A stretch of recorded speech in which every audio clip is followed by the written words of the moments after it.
je l'achemine par oléoduc. Pourquoi est-ce qu'il est tellement plus polluant, ce pétrole canadien? Parce que le pétrole canadien, en fait, c'est l'un des plus sales au monde à produire. Tout est dans la méthode d'extraction. C'est un pétrole non conventionnel, donc il faut d'abord raser la forêt boréale entièrement. Ensuite, on creuse quelques mètres, environ 6 mètres, pour enlever les matières organiques. Donc, ça prend de la machinerie lourde importante. Et ensuite, il faut gratter les sables bitumineux manu militari là, pour le pré-raffiner et ensuite le raffiner. Donc, c'est beaucoup d'étapes. C'est des énormes véhicules. On voit ça des fois, là, les roues sont plus grandes qu'un édifice. Okay. Donc, c'est tout le travail en amont et qui n'a rien à voir avec la matière comme telle qui crée cet effet ou cette accumulation de pollution par rapport à un pétrole plus facile à extraire en Algérie, par exemple. En Afrique du Nord ou en mer du Nord. Parfaitement, exactement. Et donc, ça nous mène à 67 plus polluant, donc le pétrole des sables bitumineux, que l'approvisionnement actuel. Donc, si l'objectif est de rechercher pour les besoins actuels, pour le secteur pétrochimique, etc., pour nos voitures demain, bien qu'à long terme, il faudrait peut-être viser l'indépendance face au pétrole, mais pour aujourd'hui, si l'objectif... demain, on a besoin d'essence. Exactement. Pourquoi ne pas rechercher la source d'énergie la moins polluante? Et celle-là, ce n'est pas celle des sables bitumineux. M. Minardi, est-ce que cet argument-là est suffisant pour nous faire renoncer au pétrole de l'Ouest? Bien, moi, j'ai lu cette note avec attention et je considère que la conclusion de la note, en fait, l'agenda de la note, c'est de s'opposer au transport de pétrole de l'Ouest vers l'Est, donc le transport par oléoduc.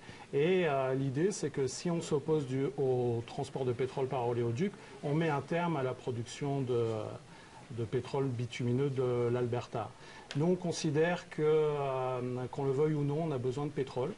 Que le pétrole, actuellement, ça représente 39% des besoins énergétiques des Québécois. Le pétrole, actuellement, vient de l'Afrique et de l'Europe. Et qu'il est intéressant de faire venir le pétrole de l'Ouest, notamment pour les raffineries du Québec, qui se retrouveraient à ce moment-là à pouvoir s'approvisionner à deux sources, à deux prix différents, parce qu'il faut voir que le prix de l'Ouest, qui est le WTI, n'est pas le même que celui du Brent qui est importé. Donc il y a même présentement un escompte sur le pétrole d'Edmonton, le pétrole albertain canadien. Là, il est encore moins cher parce qu'on n'a pas assez de moyens de le sortir du lieu de production. Exactement. Mais cet escompte-là disparaîtrait à partir du moment où on créerait des oléoducs, cependant. Ils ne nous font pas de cadeaux nécessairement pour autant. Là. Mais il y a toujours un écart. Regardez ce qui se passe en ce moment au Moyen-Orient avec la crise en Syrie. Il y a le prix du Brent qui augmente. Ouais, donc ça permettra aux raffineries de jouer sur cet écart de prix. M. Gignac, est-ce que vous ne pensez pas que l'on achemine le pétrole vers l'Est, qu'on inverse l'oléoduc ou pas? Parce qu'on peut peut-être montrer la carte là, du tracé qu'on a sorti de votre étude d'ailleurs. De toute façon, les pétrolières vont le sortir quand même, ce pétrole-là, des sables bitumineux. Autrement dit, la pollution que vous craignez, elle aura lieu quand même. En fait, ce qu'on voit depuis les derniers mois, avec la mise en suspens d'autres projets d'oléoducs, comme le Keystone XL, dont on entend beaucoup parler, mais aussi le Northern Gateway par la Colombie-Britannique, en Colombie-Britannique, on a dit on a des conditions très rigoureuses à remplir si on veut faire passer cet oléoduc-là, et ces conditions-là ne sont pas remplies. Et ce que ça a fait, c'est que des projets de sable bitumineux ont été reportés dans le temps, mis en veilleuse, parce qu'il y a une incapacité d'exporter la matière. Donc, vous pensez qu'il y aurait un effet accélérateur parce qu'il y aurait un tuyau ou deux tuyaux de plus? Parfaitement. Pour sortir Présentement, tous les analystes s'entendent pour dire qu'il y a un important effet de goulot d'étranglement pour les sables bitumineux albertains, si bien qu'il y a plusieurs projets d'éléoducs qui sont à l'étude. Et donc, si le Québec décidait d'aller de l'avant avec le projet de renversement de la ligne 9B d'Enbridge, c'est 300 000 barils de plus par jour qui transiteraient vers le Québec et donc qui seraient produits en Alberta. Dans votre analyse, dans votre note, vous dites, de toute façon, ce serait beaucoup de problèmes pour peu de retours ou de retombées économiques. Vous dites, il y aurait quoi, 250 emplois pendant la construction ou la transformation, une centaine d'emplois par la suite, 6 millions à peine de retombées fiscales pour le Québec, au bout du compte. Mais quand vous dites ça ou quand vous écrivez ça, vous ne tenez pas compte de l'impact potentiel sur la pétrochimie dans l'Est de Montréal, sur la création d'emplois qui graviteraient autour des raffineries d'ici, qui pourraient peut-être en profiter. Est-ce que c'est pas un un peu rapide comme conclusion? Bien, du point de vue des raffineries du Québec, on sait qu'il y en a deux, là, une à Montréal-Est et une à Lévis avec Valero. Ce qu'on met de l'avant, c'est que le pétrole des sables bitumineux serait un avantage pour la diversification des sources d'approvisionnement. Or, on sait que l'approvisionnement de ces raffineries-là est déjà très diversifié. Il provient d'Algérie, de Terre-Neuve-et-Labrador, de la Norvège, du Royaume-Uni, du Mexique. Bref, il n'y a pas de menace à l'horizon qui pointe pour la diversification et pour l'avantage sur le prix du baril, comme vous l'avez mentionné tout à l'heure. Il faut savoir que l'oléoduc Ligne 9B ne s'arrêterait pas à Montréal-Est. Présentement, c'est cette partie-là dont on discute, mais suivrait très rapidement une autre extension de l'oléoduc de Montréal-Est jusqu'à un port en haute mer à Portland, au Maine. Et là, le pétrole pourrait être exporté partout dans le monde. Et donc, le prix du Edmonton Par, qui peut être légèrement sous le prix international du Brent... Il est quand même pas mal plus bas présentement. Il est à 85 si vous regardez dans les derniers mois, le prix a convergé avec le Brent. Donc, c'est une différence qui s'amenuise de plus en plus. Mais là-dessus, je vous arrête parce que je veux entendre M. Minardi là-dessus. Dans votre note très, très récente, fin août, vous dites... Au contraire, ce serait excellent pour nos raffineries. Vous voyez plein d'occasions d'affaires, mais on n'a aucune garantie qu'elles auraient lieu, ces occasions d'affaires. Parce que les pétrolières peuvent très bien, comme le train qui ne s'arrête pas, passer tout droit devant le Québec puis s'en aller jusqu'au Nouveau-Brunswick ou dans le Maine. Il est clair que les raffineries sont dans une situation difficile actuellement, une compétitivité... Celle du Québec, celle de l'Est? Celle de l'Est, donc Irving, celle du Québec, dans une situation difficile. Le fait de pouvoir s'approvisionner au pétrole le meilleur marché, ça les rendra plus compétitives. Et ça, vous l'avez dit, il y a derrière les raffineries tout le secteur de la pétrochimie. Ça, c'est 48 entreprises, 3600 emplois. Mais il y en a déjà eu beaucoup plus que ça dans l'Est de Montréal. Il y en a beaucoup qui ont fermé. Là. Donc, on peut considérer qu'il y aura des investissements importants dans les raffineries, dans le secteur de la pétrochimie. Et ça va amener au développement économique. On ne peut pas vous donner de garantie, mais il y a de fortes chances que ça arrive si le prix du pétrole est bon. Et vous y croyez pas à cet effet de synergie au gouvernement du Québec qui pourrait dire, écoutez, oui, on vous laisse passer, mais en contrepartie, vous allez laisser des sous chez nous, vous allez investir? Bien, ça serait intéressant que Enbridge, la compagnie qui est le promoteur du projet, nous fasse part de la destination de ce pétrole-là. On sait que quelques années auparavant, Enbridge avait présenté ce projet-là sous le terme Trailbreaker. Donc, c'était un réseau de l'oléoduc intégré jusqu'au port en haute mer à Portland, au Maine. Et maintenant, elle nous présente en façon séparée, comme un peu pour nous faire croire que les bénéfices resteront à Montréal-Est, mais il n'y a aucune garantie à ce niveau-là. Et donc, pour les retombées économiques, somme toute marginales, on parle de 100 emplois à long terme dans le secteur du raffinage, surtout à Lévis, chez Valero.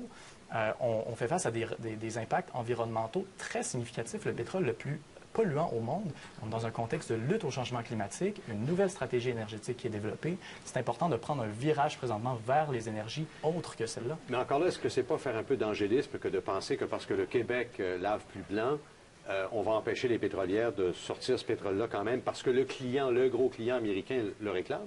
Bien, et il va le faire de toute façon. Bien, ça, c'est discutable. Et à ce moment-là, on se priverait d'une ressource. Bien, c'est le fait de prétendre que les oléoducs seront réalisés de toute façon, c'est une conjecture. Pas, là, je pose la question.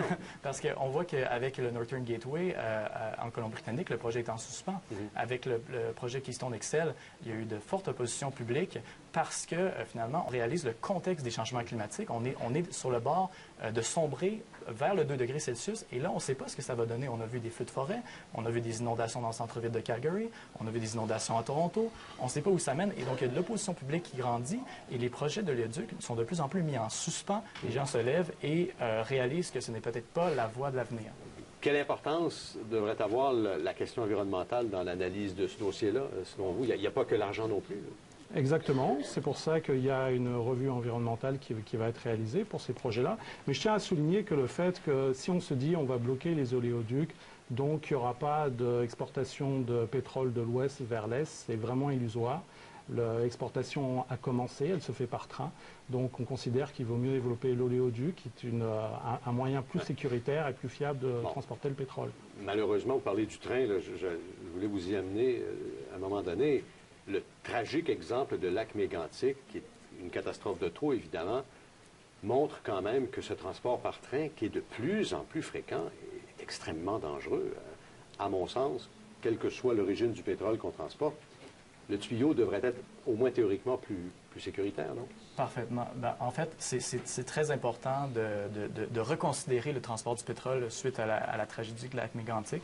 Ce qu'il faut dire, par contre, c'est qu'il n'y aura pas moins de trains qui transportent du pétrole si l'oléoduc de ligne 9B va de l'avant ou non. Comment ça? Parce que, simplement, il y a un effet de goulot d'étranglement qui est très important présentement dans les sables bitumineux. Et même si on réalisait tous les projets d'oléoduc qui sont sur la table, il n'y aurait pas encore assez de capacité pour exporter le pétrole des sables bitumineux. Donc, peu importe si cet oléoduc-là précis va de l'avant, l'industrie va chercher à maximiser le transport par train. Et c'est là que le Québec doit prendre une décision, à savoir, c'est une décision qui est séparée. La décision sur la ligne 9B n'aura aucun impact sur le transport du train. Minardi, je vous sens trépigner. Oui, ça me semble être un argument un peu farfelu, parce qu'il y a deux projets. Il y a celui d'Enbridge, il y a celui de TransCanada. TransCanada, il faut voir... Qui a transformé un gazoduc. Exactement, donc en oléoduc. Et ça c'est la même capacité que le projet de Keystone. Ça représente donc un volume important, et même l'objectif est de pouvoir exporter le pétrole. Donc le fait de dire que le transport par train ne diminuera pas si on développe les oléoducs, ça me paraît vraiment étrange. Donc, si j'ai bien compris, vous dites que le transport par train est aussi important que le transport par Keystone XL. C'est ça que vous avez dit? Non. Ce que j'ai dit, c'est que le projet de TransCanada d'oléoduc, oui, ça serait la même capacité que le projet de Keystone. Non, c'est faux. C'est 1,1 million de barils par jour dans le cas du TransCanada, et c'est 800 000 pour le Keystone XL. Donc, c'est un projet plus important et qui va soulever des enjeux très importants pour le transport du pétrole. C'est exactement ce que je voulais dire. OK. Bon. L'autre chose, il reste quoi, 3 minutes? 2 minutes et demie. Au moment où tout ça se passe au Canada, aux États-Unis, on n'en finit plus de produire du pétrole. Puis là, à tel point qu'ils vont devenir littéralement indépendants, je pense en 2017, autosuffisants. Ce qui était inimaginable il y a quelques années à peine en raison de la nouvelle façon d'extraire du pétrole de schiste. Est-ce qu'on risque pas de toute façon de se retrouver avec un surplus de pétrole dans l'Ouest, qu'on ait 1, 2, 3 ou 4 pipelines? En fait, ce qu'il faudrait faire dans un contexte de changement climatique puis de possibilité d'emballement climatique, donc on a des répercussions concrètes. Les changements climatiques, c'est pas demain, c'est pas dans 10 ans, c'est maintenant, c'est commencé. On a augmenté la température mondiale de 0,8 degrés Celsius. Donc, peut-être la première chose à faire pour le Québec, qui se veut un leader en termes d'environnement, ça serait de ne pas participer à l'expansion, à davantage d'expansion. Donc, une renonciation volontaire à des fins idéologiques, dans le fond. Des fins idéologiques, des fins très réalistes, parce que les changements climatiques ont des coûts. Les changements climatiques sont des dommages concrets, réels. Parlez-en aux personnes qui ont perdu leur chalet dans la Côte-Nord, des quartiers, pas des quartiers, mais des régions sur la Côte-Nord qui ont été entièrement dévastées par les feux de forêt cet été. La Sopfeu, d'ailleurs, a eu beaucoup de mal à faire face à ce genre d'événements. Et c'est ce genre d'événement-là qui va être de plus en plus intense, mais aussi beaucoup plus fréquent si on ne fait rien par rapport au changement climatique. Et donc là, on a une fenêtre d'opportunité avec la stratégie énergétique du Québec pour prendre une position sur cet enjeu-là. M. Minardi, est-ce que le Canada n'essaie pas de pousser beaucoup, justement, ces nouvelles voies de sortie du pétrole canadien parce qu'il voit les Américains, je reviens à ma question, produire de plus en plus facilement du pétrole? Et que l'on risque de perdre le gros client si on ne se dépêche pas? Écoutez, j'ai vu dans cette étude donc un élément avec lequel j'étais d'accord. Il est indiqué que nous ne pouvons envisager une sortie du pétrole à brève échéance. Donc ça me paraît difficile, ça me paraît illusoire. Le pétrole est là pour rester, il va être là pendant un bon moment. Il y a des stratégies pour sortir du pétrole qui sont mises en place en Europe avec des succès très mitigés, à tel point qu'on se retrouve avec des situations paradoxales, par exemple en Allemagne, où on a développé l'éolien et l'énergie solaire. Et vu que c'est une énergie qui fluctue, il y a des bas, donc la production baisse pendant un moment. Et pour compenser ça, ils font appel au charbon, à la production de charbon qui émet plus de gaz à effet de serre. Ce n'est pas une bonne solution. Voilà. Il faut s'arrêter là-dessus.